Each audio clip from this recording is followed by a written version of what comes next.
எப்படி இருந்தனா இப்படி ஆயிட்டேன்.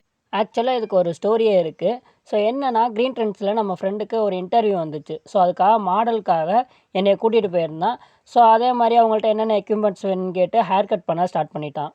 எப்போதும் ஒன் சைட் கட்டிங் தான் போடுறது. ஸோ இந்த வாட்டி ஹேர் ஸ்டைல் மாற்றணும் தான் இருந்தேன். ஸோ எந்த மாதிரி நல்லா இருக்குமோ அந்த மாதிரி வெட்டி விட்றா அப்படின்னு சொன்னதுக்கப்புறம் ஸோ வேறு ஹேர் ஸ்டைலு சஜஸ்ட் பண்ணி வெட்டினான். ஸோ வெட்டினதுக்கப்புறம் லுக் இந்த மாதிரி இருந்துச்சு.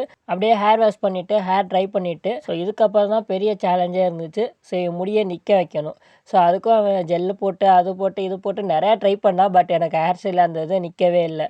அது செட் ஆகிறதுக்கே ரொம்ப நேரம் ஆச்சு. ஒரு வழியாக செட் பண்ணியாச்சு. ரைஸ் எனக்கு உண்மையாலுமே இந்த லுக் நல்லா இருக்கா? நல்லாவே இருக்கிறேன்.